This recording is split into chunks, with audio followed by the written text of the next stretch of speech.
Imaginary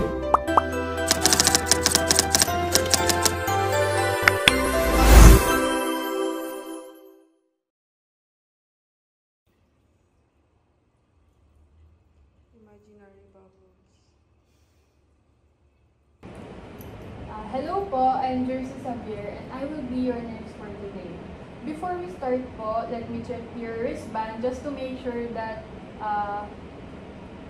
it's the right patient, your name and birthday.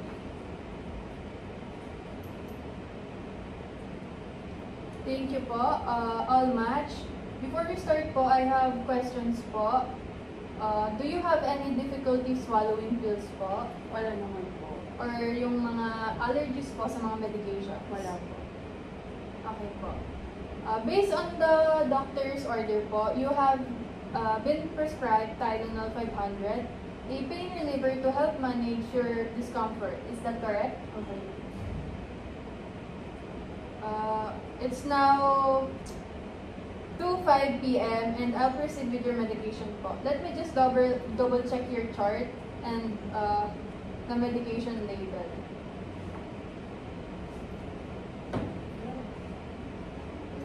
Expiration valid po. I have one capsule of Tylenol 500 mg as described po. Let me just get it for you po.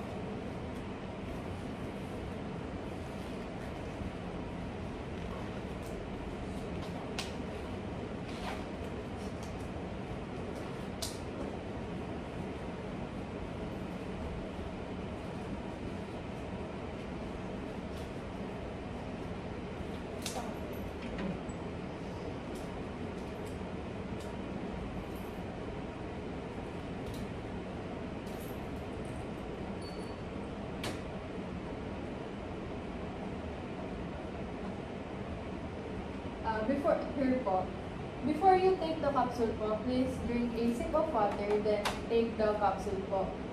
Drink more afterwards. Once tapos na po, kindly return the water cup and the medication cup po.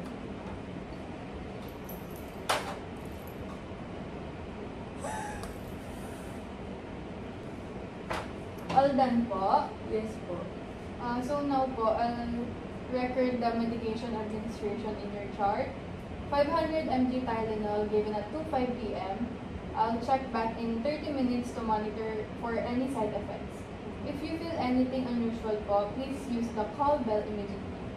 Okay po. Thank you. Welcome po.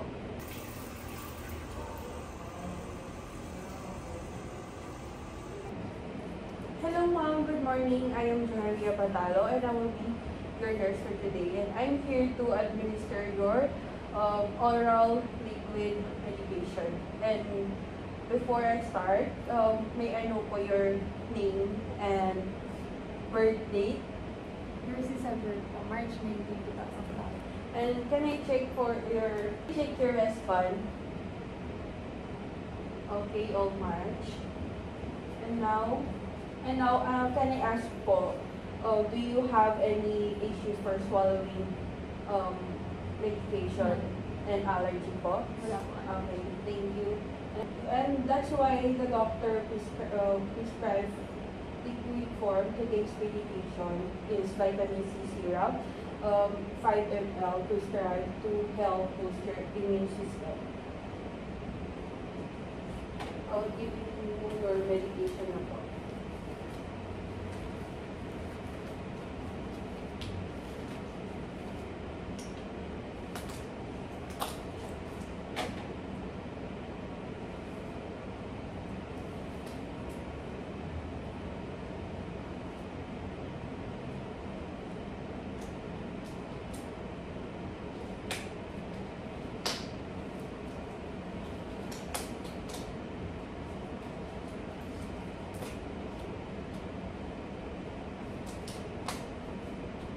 I will be checking your medication, this expiry date.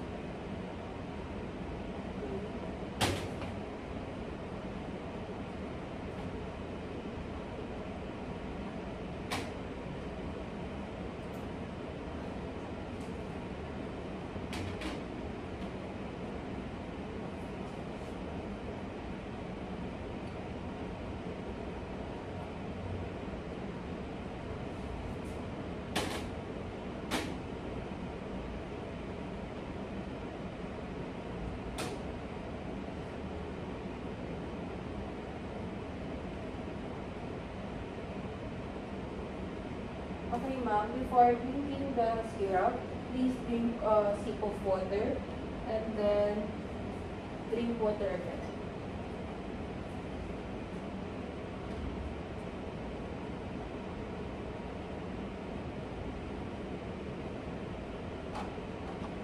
Already? All good. So, I'll now document the medication. Vitamin C 5 ml oral root given at the time of 2 o'clock p.m. I'll return in 30 minutes to observe for any advice reaction. Please don't hesitate to call me if you need